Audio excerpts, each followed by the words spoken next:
ایک حدیث ہے اور مسلم شریف کی روایت ہے، لہذا اس کی سند پر بھی کوئی کلام نہیں کیا جا سکتا۔ راوی حضرت عمر ہیں رضی اللہ تعالی عنہ، فقہائے صحابہ میں سے ہیں، بڑے ذی شعور ذی فہم، لہذا اس اعتبار سے بھی اس حدیث کا ایک پایہ جو ہے بہت بلند ہے۔ متن یہ ہے کہ حضور نے فرمایا ان اللہ یرفع بہذا الکتاب اقواما ویضع بہ آخرین، اللہ تعالیٰ اب اسی کتاب قرآن کی بدولت قوموں کو اٹھائے گا، بلند کرے گا، بام عروج پر پہنچائے گا، اور اسی کو ترک کرنے کی بنا پر انہیں گرا دے گا، ذلیل و خوار کر دے گا۔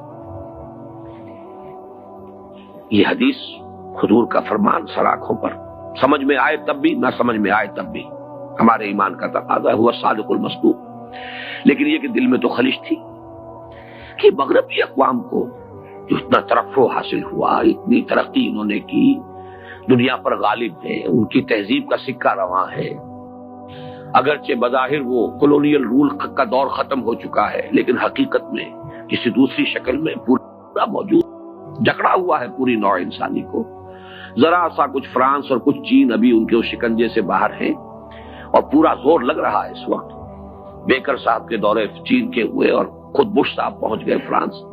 کسی طریقے سے ان کو بھی یہ دو ہارڈ نٹس رہ گئے ہیں، باقی یہ کہ معاشی طور پر پورا تغلب اور پورا جو ہے تمکن، غلبہ ہو جانا چاہیے، نیو ورلڈ آرڈر یا جو جیو ورلڈ آرڈر ہے اس کا۔ یہ سب کچھ جو ہے آخر کس بنا پر؟ حدیث تو کہہ رہی ہے کہ اس کتاب کی وجہ سے لوگوں کو عروج نصیب ہوگا، قومیں ابھریں گی اس کتاب کی بنا پر، گریں گی اس کتاب کی بنا پر۔ گویا کہ یہ اقوام کی قسمتوں کی میزان ہے، ایک طرف حدیث کے یہ الفاظ، دوسری طرف مشاہدہ یہ۔ تو ایک خلجان رہا، اگرچہ میں نے اس کا تذکرہ نہیں کیا لیکن رہتا تھا۔ آخر اگر حضرت ابراہیم کا بھی معاملہ قرآن مجید میں آیا ہے کہ انہوں نے بھی درخواست کی تھی کہ رب ارنی کیف تحیی الموتى، پروردگار مجھے دکھا کیسے زندہ کرے گا تو مردوں کو۔ قال اولم تؤمن قال بلی ولکن لیطمئن قلبی، اللہ نے فرمایا کیا تم ایمان نہیں رکھتے؟ عرض کیا کیوں نہیں، ایمان تو ہے، مانتا ہوں، لیکن ذرا دل کا اطمینان میں چاہتا ہوں، کوئی خلجان نہ رہ جائے، پوری طرح دل ٹھک جائے۔ تو اس درجے میں اگر کبھی ہمارے دل میں بھی ایک پیدا ہو جائے کوئی پیاس تو کوئی حرج نہیں ہے، بلکہ علم کے بڑھنے کا یہ ایک ذریعہ بنتا ہے۔ جب ریکنسٹرکشن کا میں نے مطالعہ کیا، علامہ اقبال کے خطبات، وہاں مجھے اس کا جواب ملا۔ ان کا کہنا یہ ہے کہ اس ویسٹرن کلچر کا بھی انر کور جو ہے وہ خالص قرآنی ہے، اس لیے کہ ان السمع والبصر والفؤاد، ان کو بھرپور طریقے پر وہ بروئے کار لائے۔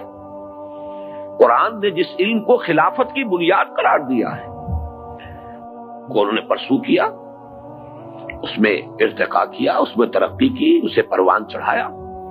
یہ علم بھی در حقیقت ہے تو اسی علم کا ایک حصہ جس کو قرآن مجید اس اہتمام سے خلافت انسانی کی اصل اساس قرار دے رہا ہے، وہ تو علم الاسماء ہے۔ اور اس علم الاسماء میں اشیاء کے خواص، پراپرٹیز آف دی میٹر، اور physical laws of physical change and chemical change, آخر یہی چیزیں ہیں کہ جن کو انسان نے دریافت کیا ہے، اور ان دریافت کے نتیجے میں جو بھی سائنٹیفک ارتقا ہوا، ٹیکنالوجی بڑھتی چلی گئی، تو یہ اسی پر عمل ہے در حقیقت۔ ان السمع والبصر والفؤاد كل اولئک کان عنہ مسئولا۔